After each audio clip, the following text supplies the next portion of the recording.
হাদিসের মধ্যে আছে এটা, আল্লাহ নবী আল্লাহ পাক কোরআনে বলছে মুনাফিকের চিহ্ন, হাদিসেও আছে কোরআনেও আছে।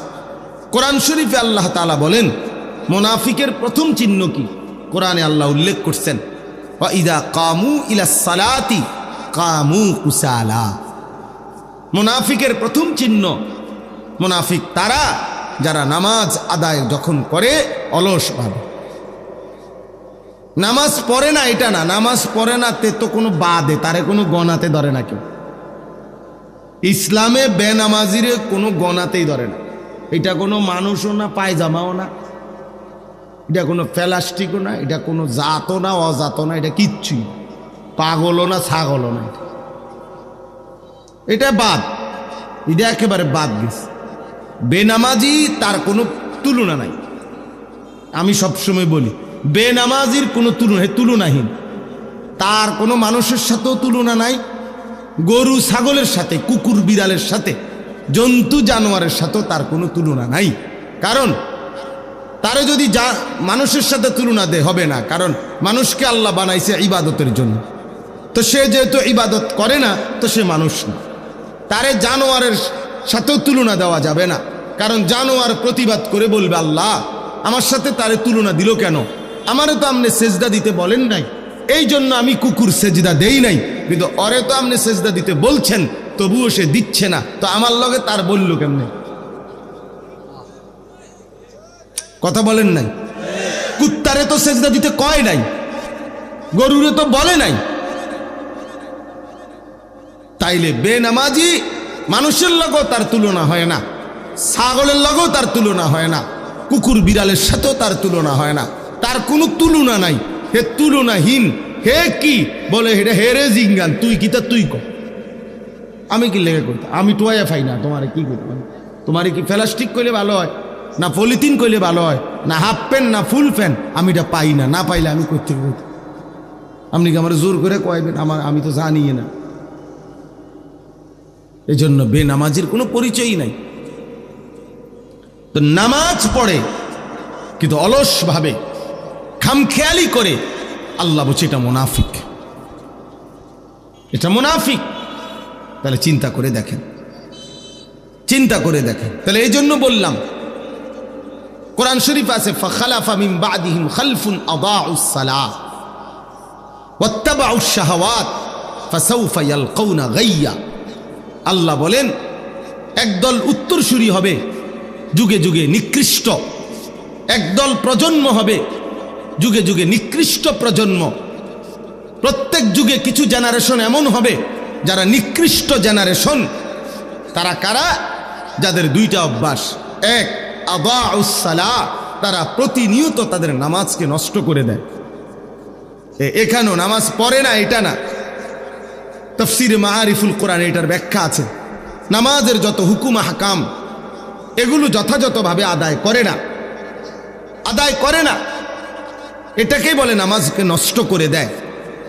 ওয়াত্তাবাউশ শাহাওয়াত, এবং নিজের মনের ইচ্ছা মতো চাহিদা মতো চলে, নিজের মনে যা চায়, শাহওয়াত মনের কামনা বাসনা, মনের ইচ্ছা আকাঙ্ক্ষাকেই শুধু অনুসরণ করে। আল্লাহ বলেন এমন নিকৃষ্ট প্রজন্ম, প্রত্যেক যুগের এই নিকৃষ্ট মানুষগুলোকে আমি আল্লাহ জাহান্নামের সবচেয়ে নিকৃষ্ট গর্ত, সবচেয়ে বেশি আযাবের গর্তের নাম হলো গাই, এই গাই নামক গুহার মধ্যে, গর্তের মধ্যে জাহান্নামে তারে ছুঁড়ে মারবে। ফাসাউফা ইয়ালকাউনা গাইয়া। তাইলে আল্লাহ তাআলা বলছেন বাপ যে নামাজ নষ্ট করে, সুন্দরভাবে নামাজ পড়ে না, সে নিকৃষ্ট জেনারেশন। কোন রকম বললে হইতো না, আমরা আমাদের দেশের সাধারণ আও মাইতো না চাই হুজুর, আমরা কোনো আপনার লগে ফাটতাম না, আপনার মতো কোনো রকমে আল্লাহ বিল্লাহ করে কুদুর কবরে না যাও কা। আপনার কে বলছে কোনো রকমে কবরে যাইতে? আপনার কোনো রকমে দুনিয়ার থাকেন, আরো দুগা আপেল খাইতেন পারবেন, কোন রকমে দুনিয়ায় থাকেন, আরো 2 খিলি পান খাইতেন পারবেন। কান কোন রকমে চেষ্টা করে টাঙ্গাইয়া থুয়ে রাখতে কনফলাইন যে কোন রকমে দুনিয়াতে রাখিস, আমার কবরে দিস না। কবরে কোন রকম যাইতে বলে নাই, আপনি বললে হবো নাকি? কবরে বলছে পূর্ণ ইমানদার হইয়া যাইতে, কবরে বলছে পূর্ণ মুসলমান হয়ে যেতে, কোন রকম যাইতে বলছে আপনার মিয়া। তা আপনি দিকন কোনো রকমে আল্লাহ বিল্লাহ করে কবর যাইতে লেগেছে, কোনো রকমে যাবেন কেন? আল্লাহ বিল্লাহ কোনো রকমে করবেন কেন? আল্লাহ তো আল্লাহই, এটা আবার কোনো রকম কি? এই জন্য এটা বললাম আর কি, অনেক আয়াত দিয়া দলিল দেওয়া যাবে, যেখানে কথা বোঝার উদ্দেশ্য কোনো আমল কবুল হওয়ার জন্য কোরআন সুন্নাহ মতে বিশুদ্ধ হইতে হবে। যেমন একটা উদাহরণ দিলাম, নামাজ। অসংখ্য মুসল্লি আপনারা নামাজ পড়েন খামখেয়ালি, ঠিক মতো রুকু সেজদা উজু গোসল হয় না। 4 রাকাত সুন্নত নামাজ পড়ে 1 মিনিটও লাগে না, 1.5 মিনিটও লাগে না। 100টা দানার তসবিহ পড়ে 33, 34 বার, হায় হায় 1 মিনিটও লাগে না। কি দ্রুত পড়ে ফেল, সুবহানাল্লাহ সুবহানাল্লাহ সুবহানাল্লাহ সুবহানাল্লাহ সুবহানাল্লাহ, এত দ্রুত। এগুলো এমন করেন কেন? আপনি কি কোনো কামে যাবেন না চুরিত যাবেন? আপনার সমস্যা কি? এরকম করার কি আছে? বয়স্কদের এই বদভ্যাস বেশি। নওজোয়ান তো তসবিহ পড়েই না, আর বয়স্ক যেগুলা পড়ে এরা এরকম করে শুধু, মানে 1 মিনিটের মধ্যে এটারে মনে করে যত দ্রুত শেষ করতে পারবো তত নেকি। না না, যত আস্তে, যত যত্ন করে, যত শুদ্ধ করে, যত ধীরে ধীরে পড়বে তত নেকি বেশি। কোরআন হাদিসে আছে কিয়ামতের দিন, এ ভাই এই লাইট এটা নেবেন, এই লাইট, এই বেটা অপদার্থ কথা। এই আল্লাহ তাআলা বলেন, হাদিসে আছে আল্লাহ তাআলা বলবেন কিয়ামতের দিন, ইকরা ওয়ারাত্তিল ইকরা ওয়ারতাকি ইউকালু লিসাহিবিল কোরআন। আল্লাহর কোরআন যারা পড়তো নিয়মিত, কোরআন যারা পড়েছে, মুখস্থ করেছে, কোরআন যারা জীবনভর আগলাইয়া রাখছে, তাদেরকে আল্লাহ বলবেন ইকরা ওয়ারতাকি, আমার বান্দা আজ হাসরের মাঠে কোরআন পড়ো আর জান্নাতের উপরের দিকে উঠতে থাকো। তবে ওয়ারাত্তিল কামা কুনতা তুরাত্তিলু ফিদ দুনিয়া, এভাবে পড়ো ধীরে ধীরে, তার তিলের সাথে, যেভাবে তুমি দুনিয়াতে আস্তে আস্তে ধীরে ধীরে সুন্দর করে পড়েছিলে আমারে খুশি করার জন্য, আজ এভাবে পড়ো। তো হাসরের ময়দানে আল্লাহ চাইবেন কোরআন আস্তে পড়ো, যত্ন করে পড়ো, তার তিলের সাথে পড়ো। আপনি দিরা তাবাতি তাবিলাহু তাবামাগনান ওয়া মাকাসাব সাইজনান তারাবি উমরা তামানা তারাতা ফি জিদি আবরুমি মাসাদ আল্লাহু আকবার সুবহানাল্লাহ সামিআল্লাহু লিমান রাব্বানা লাকাল আল্লাহু বিকিতা বিকিতা দি নামাজ যদি মস্কারি না করলে, এগুলো মস্কারি না করলেন নিয়ে এরকম নামাজ আপনাদের কে বললো? এটা আল্লাহ তারা তো বলছে এটা মুনাফিকের নামাজ, নবী তো বলছে এটা মুনাফিকের নামাজ, আল্লাহ তো বলছে আরে জাহান্নামে ছুঁড়ে মারবো আমি। এই জন্য বাপ 1 নাম্বার হলো শুদ্ধ হওয়া, শুদ্ধ হওয়া, বিশুদ্ধ হওয়া, বিশুদ্ধ হওয়া এটা জরুরি, বিশুদ্ধ হওয়া জরুরি। 2 নাম্বার হলো, এই কথাটা বলেই শেষ করছিলাম, এটা এই প্রসঙ্গটা, যে আল্লাহর কাছে কবুল হওয়ার জন্য 2 জিনিস জরুরি। 1 কি হওয়া? বিশুদ্ধ হওয়া। বলেন তো কি হওয়া? আবার বলে, কিসের আলোকে বিশুদ্ধ হবে? কোরআন সুন্নাহর আলোকে। কিসের আলোকে? হ্যাঁ, কোরআন সুন্নাহর আলোকে বিশুদ্ধ। আমার তো বড় সুন্দর লাগে না, আমনের তো সুন্দর লাগলে হইতো না, আমনের তো সুন্দর, অসুবিধা কি? না অসুবিধা আছে, কোরআন সুন্নাহর আলোকে হইতে হবে। আমনের থেকে সুন্দর লাগলে হবে না, আপনার থেকে সুন্দর লাগলে হবে না। রাসূলুল্লাহ সাল্লাল্লাহু আলাইহি ওয়াসাল্লামের সুন্নাহ এটার মাধ্যমে হইতে হবে। আচ্ছা, তো 2 নাম্বার হলো যেটা বলতেছিলাম, প্রত্যেকটি আমল আল্লাহর কাছে কবুল হওয়ার জন্য 2টা শর্ত হলো বাধ্যতামূলক, আল্লাহর জন্য হওয়া, ইখলাস। আল্লাহর জন্য হইতে হবে। আমল শুদ্ধ ঠিক আছে, কোরআন শরীফ পড়াও সুন্দর ঠিক আছে, কিন্তু মানুষকে দেখানোর জন্য, লোক দেখানো, মানুষকে খুশি করাই মাকসাদ, টাকা রোজগার করাই মাকসাদ, দুনিয়া কামাই করাই মাকসাদ। আল্লাহ আমারও মাফ করেন। তো এটা ইখলাস হইল না, আল্লাহর জন্য হইল না, আল্লাহর জন্য হইতে হবে। ইন্না সালাতি ওয়া নুসুকি ওয়া মাহইয়ায়া ওয়া মামাতি লিল্লাহি রাব্বিল আলামিন, নিশ্চয়ই আমার নামাজ, আমার সমস্ত ইবাদত, আমার জীবন, আমার মরণ শুধুই মহান আল্লাহ পাক রব্বুল আলামিনের জন্য। লিল্লাহ, কার জন্যে? লিল্লাহ, আল্লাহর জন্য। আল্লাহর জন্য। ওয়ালিল্লাহি আলান নাসি হিজ্জুল বাইত মান ইসতাতা ইলাইহি সাবিলা। আল্লাহ নিজে বলছে তোমাদের সামর্থ্যবানদের উপরে আল্লাহর ঘরের হজ আল্লাহর জন্য ফরজ করা হলো। এই আল্লাহর জন্য। কার জন্যে?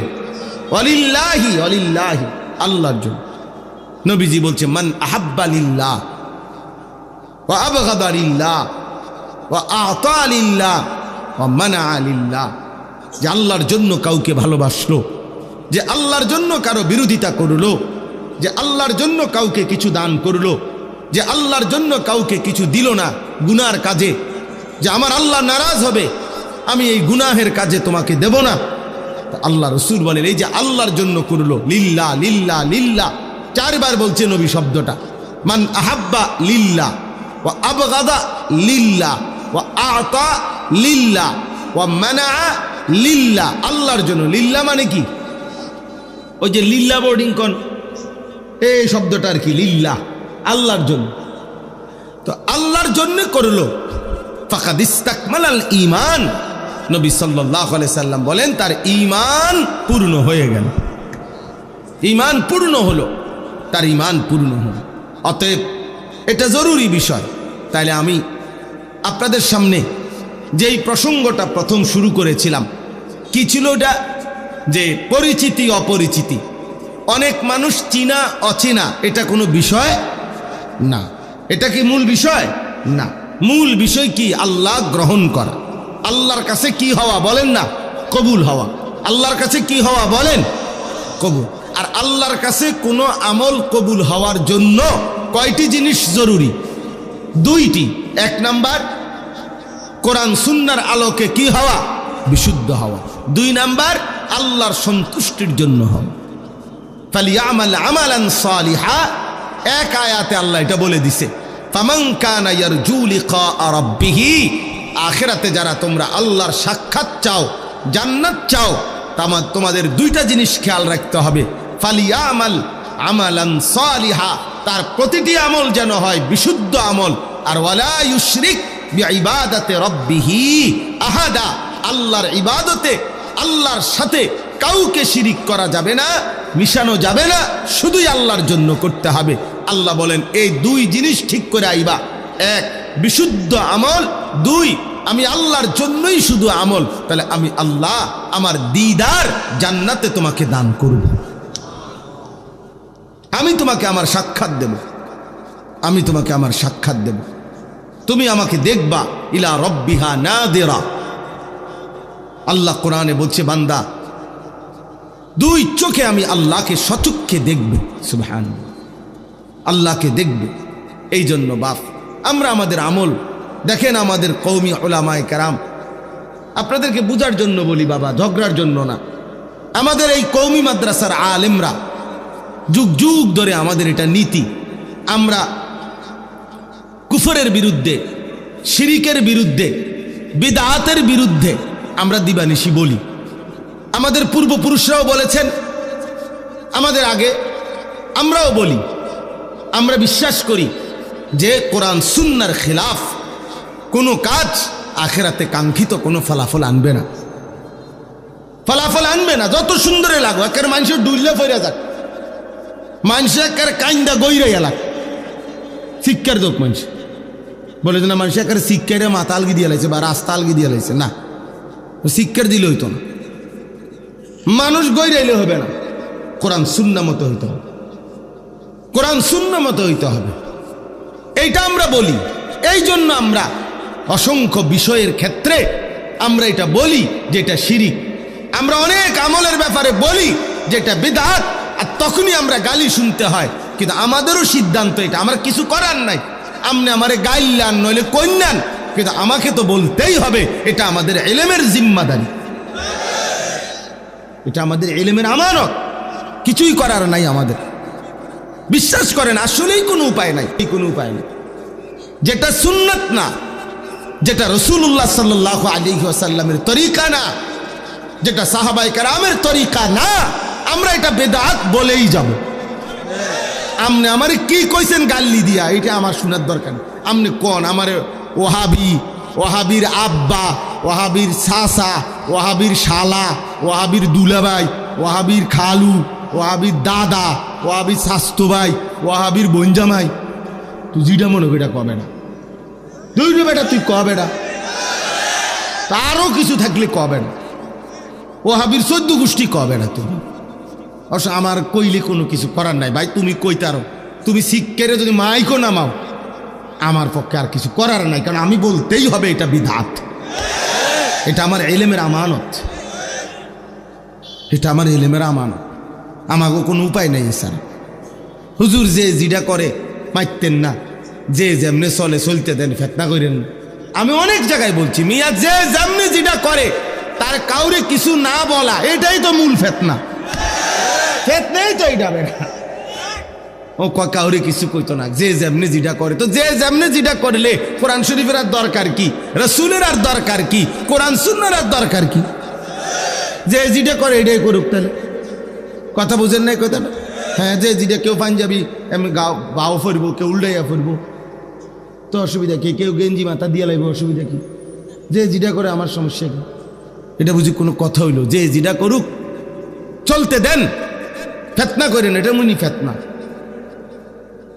আমি এক জায়গায় বিয়ে পড়াইতে গেছি, আমার পরিচিত জন বেটা, আমি বললাম এভাবে সুন্নাত তরিকার বিয়া, হেইতে স্যুট পরা, টাই পরা, কোট পরা, হে কয় হুজুর এখন এই সমস্ত বিষয় নতুন করে বলিয়া ঝামেলা করতেন যাইয়েন না, যেটা চলতেছে এভাবে চলতে দেন।